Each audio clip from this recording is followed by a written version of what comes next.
So let's talk about why your peers drop out. Do you know someone who's dropped out? And if so, why did they drop out? Or how can we keep your friends and your acquaintances from dropping out of school?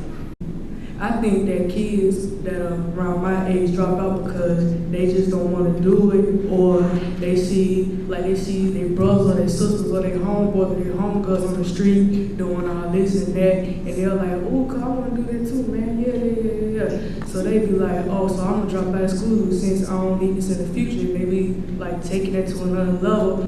Fortunately, I have a brother that dropped out of high school, but he's on the right track now. And I have firsthand seen what happens when you drop out of school. And I feel like we should have more mentors in school instead of the principal being more strict on you getting to class on the exact time when the bell rings. We should have more mentors because we never know what's going on at home. And I feel like we should just have people at school that we can go to and talk to and make sure everything's okay. We don't have that at home. So that's why I feel like a lot of people drop out, because they don't, have the encouragement at home. I believe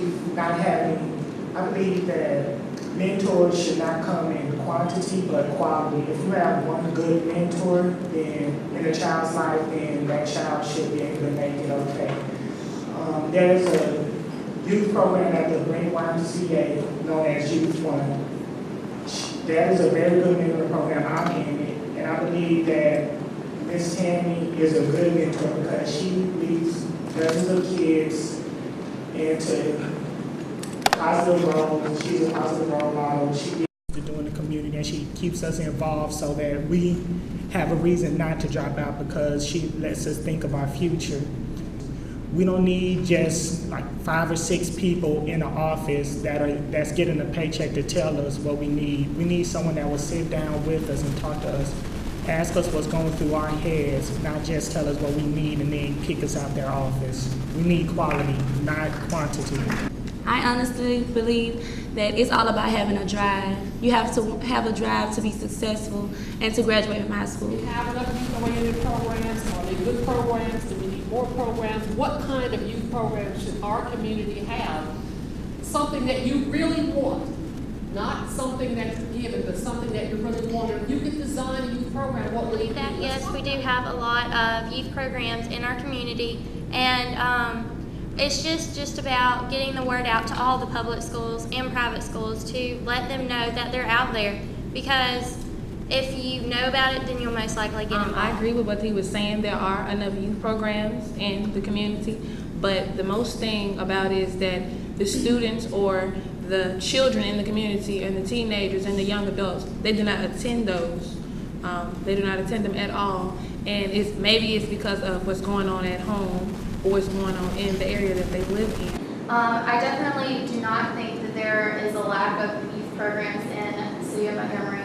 Already tonight you have youth representing different organizations here, and if the problem is in getting the word out and getting students to get involved, a lot of it goes back to peer pressure and to what their friends are doing. And if your friends aren't involved with a program that you might be interested in, then you're more than likely not going to go to a place where you completely don't know anyone, and unless you're just particularly bold. But they definitely do help. I am involved in several different programs, and it adds a lot. It's fun, and it gives you a purpose, and it teaches you about real life and about things that are going to help us in our future. And they definitely are important, and I definitely think that Montgomery has a strong youth programs. And one is, do you feel safe at school? And the other is, what can we do to increase safety in our communities? How can we address crime in our communities, particularly by young people? I think that we should have more things in schools, make us feel safe. And honestly, I do feel safe at school, but you could always just take that extra precaution, because you never know what's going to happen. You never know when the next lockdown is going to happen and for what reason. So, I do think that we should have metal detectors or just anything to keep us safe. And I think I definitely feel safe at my school, and I definitely think that schools are taking action to make you feel safe.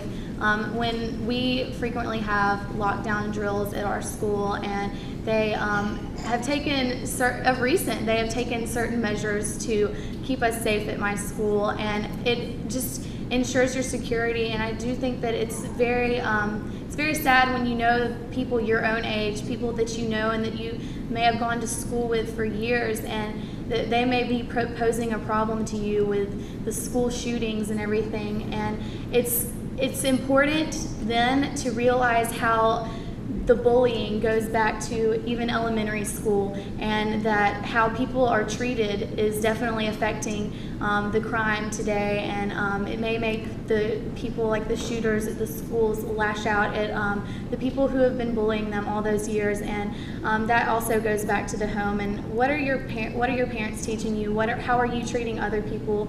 I do feel safe at Carver. I mean, a lot of people think that Carver is a place where we're just the students who fight, act alley, and do all types of stupid things. We're not. Crime goes on everywhere. And I honestly do feel safe being around Mr. Jones and Mr. Hall and Mr. Gibbs and the rest of the teachers who teach us there. I think that I feel safe for back in life. What she said, because people think that our school is bad. Like, we had, like, a few years ago, we had to go get stabbed, and we had people fighting. But other than that, we're a good school. Like, we have kids that doing drugs in any other school. Like, we could probably have somebody doing something at Trinity or St. James or ACA. So it really don't mean what school you go to. So. And I feel that you need to be prepared, the school needs to be prepared, that they have plans, lockdown plans, fire drills, tornado drills, and hopefully if we plan, then maybe we can cut down on all the fatalities that we've had in schools.